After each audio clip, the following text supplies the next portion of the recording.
Hi, we're the Three Gigs. I'm Craig. This I'm is Paul. Paul. That's cool. And this isn't Jim. Right. So we're the Three Gigs minus one. And I'm never really quite sure if he brings a full gig to this So it conversation, might only but be 2.5 it anyway. may only be 2.5 anyway. But we are the Three Gigs. And today we're going to talk about resource loaded schedules. And that is something that as an owner, I don't think I care about until everything goes wrong, and then I start to understand maybe I should have cared about it. As a subcontractor, Right. So what is it?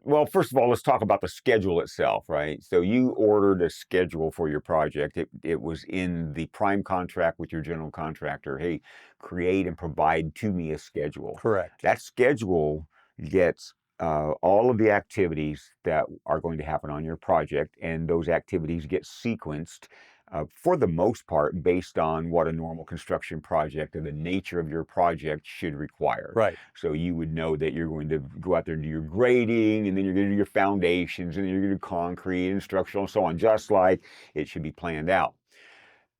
And as an owner, I'm happy with that. Yeah, you're happy There's with all that. sorts of little boxes and Yeah, squares and everything happening. everything And happens. everything's planned and out. You guys are amazing. And you gave us X number of days as a contracting community to build the project, and sure enough, that schedule shows us finishing it in X number of days. Right. Then you said, hey, why don't you give me a resource loaded schedule?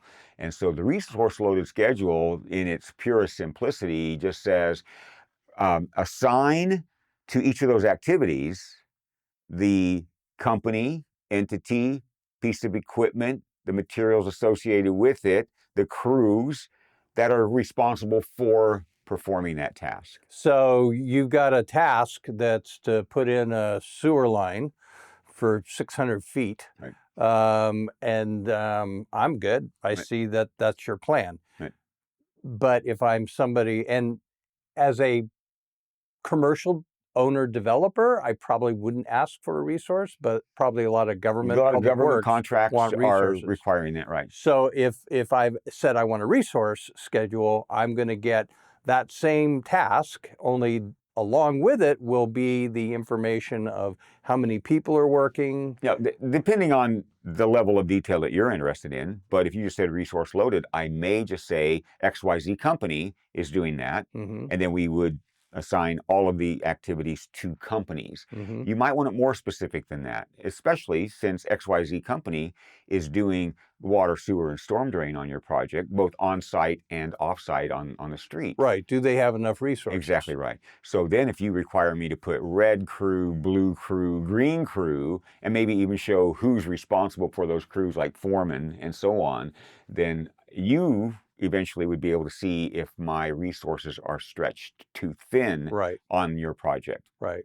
And then what happens is we would probably end up having to resequence the order of events on the project, resequence those activities. When everybody really looks at what it's going to take to do it. Exactly right. And then especially if you've asked for actual material and equipment like HVAC equipment, electrical equipment, those kinds of things that get installed in the project to be shown on the resource loaded schedule. Right. Because those might have long lead times on them that might not have been factored into that original baseline schedule. As an owner, my biggest risk is always the dirt. And in another video, we talked about a soils report.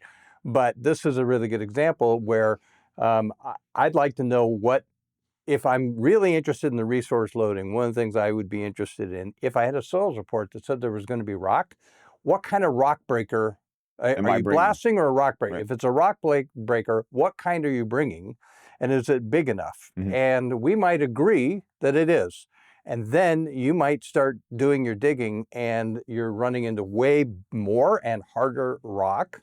And the experience I had was the contractor came to me and said, so here's the deal. It's going to take us 4 more weeks longer to get through this rock with this rock breaker that we qualified that we were using. Right. We could go get a bigger rock breaker. However, it's out of state.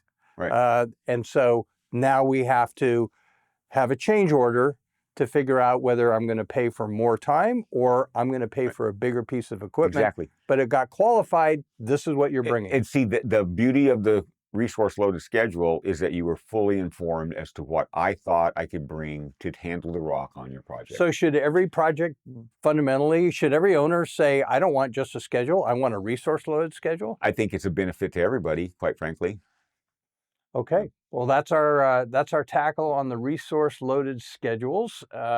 Sometimes they're used in commercial work, many times they're used in public works. Right. We're the 3 gigs minus, Minus the the gym. contractor. See you next time around.